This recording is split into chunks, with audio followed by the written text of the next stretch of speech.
វិធីសាស្ត្រគ្រប់គ្រងពេលវេលាឲ្យមានតុល្យភាពក្នុងនាមជាសហគ្រិននិងសម្រាប់គ្រួសារឬកូនៗរបស់អ្នកការស្វែងរកភាពស្មើគ្នាក្នុងជីវិតជាសហគ្រិនជាមេគ្រួសារឬជាឪពុកម្ដាយល្អក្នុងពេលតែមួយគឺពិតជាមិនងាយស្រួលនោះទេបើអ្នកចង់ក្លាយជាសហគ្រិនជោគជ័យមួយរូបអ្នកប្រកាសជាត្រូវចំណាយពេលច្រើនជាមួយអាជីវកម្មហើយមានពេលវេលាតិចតួចជាមួយគ្រួសារខណៈដែលអ្នកចង់ធ្វើខ្លួនឯងឲ្យក្លាយជាឪពុកម្ដាយល្អរបស់កូនៗអ្នកឬគ្រួសារអ្នកប្រហែលជាមិនអាចដាក់កាយដាក់ចិត្តចំណាយពេលពេញលេញលើអាជីវកម្មរបស់អ្នកបានទេវិធីសាស្ត្រខាងក្រោមនេះនឹងជួយអ្នកក្នុងការគ្រប់គ្រងពេលវេលាឲ្យមានតុល្យភាពក្នុងនាមជាឪពុកម្ដាយល្អរបស់កូនៗនិងជាសហគ្រិនដ៏ជោគជ័យមួយរូបក្នុងពេលតែមួយ1ការកំណត់កាលវិភាគនិងកំណត់ពេលវេលាជាគន្លឹះសំខាន់ការកំណត់កាលវិភាគគឺជាការបែងចែកពេលវេលាអ្នកត្រូវបែងចែកខ្លួនឯងថាអ្នកចំណាយពេលប៉ុន្មានម៉ោងជាមួយគ្រួសារប៉ុន្មានម៉ោងទៅលើអាជីវកម្មហើយសល់ប៉ុន្មានម៉ោងជាពេលវេលាផ្ទាល់ខ្លួន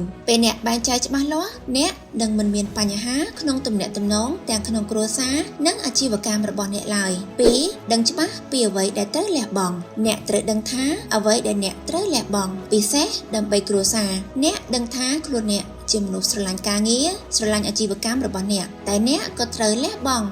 នៅកម្មវិធីមួយចំនួនដែលមិនសូវសំខាន់ហើយឲ្យបុគ្គលិករបស់អ្នកទៅចូលរួមជំនួសដោយអ្នកអាចយកពេលវេលានោះចំណាយជាមួយគ្រួសាររបស់អ្នកខ្លះ3អាចឲ្យកូនៗរបស់អ្នកទៅក្រុមហ៊ុនរបស់អ្នកបានទោះបីជាពួកគេនៅតូចក៏ដោយអ្នកគួរអនុញ្ញាតឲ្យពួកគេបានទៅលេងឬស្គាល់ក្រុមហ៊ុនរបស់អ្នកផងដែរហើយវឹកហាត់ពួកគេតាមវ័យដែលពួកគេលូតលាស់អ្នកអាចឲ្យកូនអ្នកចូលរួមចំណែកក្នុងអាជីវកម្មរបស់អ្នកនេះជាវិធីសាស្ត្របណ្ដុះផ្នត់គំនិតបញ្ជ្រាបឲ្យកូនៗរបស់អ្នកបានរៀនសូត្រយល់ពីអ្នកនិងស្គាល់ពីអាជីវកម្មរបស់អ្នកឬកិច្ចការដ៏រវល់របស់អ្នក4កុំធ្វើឲ្យកូនៗមានអារម្មណ៍ថាអ្នកមិនយកចិត្តទុកដាក់ចំពោះពួកគេទោះបីជាអ្នកមិនអាចចំណាយពេលជាមួយពួកគេបានច្រើនក៏ពិតមែនតែអ្នកអាចយកពេលវេលាដើម្បីជួយគាត់ទៅសាលារៀនដឹងពីសុខទុក្ខការសិក្សារបស់គាត់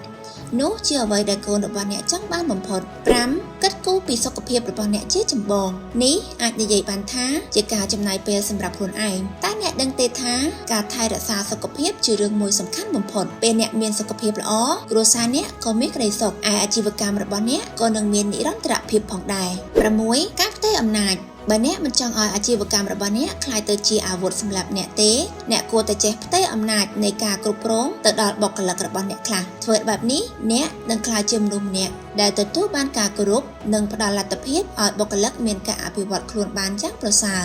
7ការដឹកនាំដែលមានសិល្បៈការដឹកនាំលាយឡំនឹងសិល្បៈមានន័យថាអ្នកចេះប្រើមនុស្សដោយវិធីត្រជាក់ទាំងក្នុងគ្រួសារនិងក្នុងក្រុមហ៊ុនការដឹកនាំដែលតែងតែមានការលើកទឹកចិត្តជំរុញឲ្យផលិតភាពការងារកើនឡើងហើយបុគ្គលិកពេញចិត្តនឹងធ្វើការងារព្រោះគេដឹងច្បាស់ថាពួកគេមិនត្រឹមតែអាចមានការងារដែលផ្ដល់ប្រាក់ខែទេតែគេបានរៀនសូត្រច្រើនលើសពីការងារនោះ8មានការបដិញ្ញាចិត្ត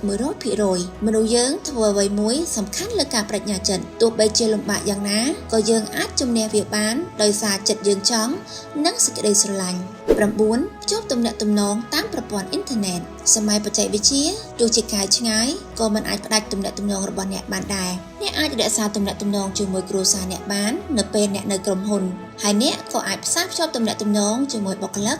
និងអតិថិជនរបស់អ្នកបានដែរនៅពេលអ្នកនៅជាមួយគ្រួសារត្រឹមតែជាសារសម្លេងរបស់អ្នកក៏ជាធម៌ពលរបស់ពួកគេដែរ10ត្រូវមានភាពបត់បែនមនុស្សដែលជោគជ័យពិតប្រាកដជាមនុស្សដែលមានការបត់បែនខ្ពស់ការដែលចេះសម្របខ្លួនតាមកលៈទេសៈធ្វើឲ្យអ្នកមានលទ្ធភាពទទួលបានអ្វីដែលអ្នកចង់បានហើយអ្នកក៏ជាមនុស្សងាយចូលក្នុងសង្គមផងដែរ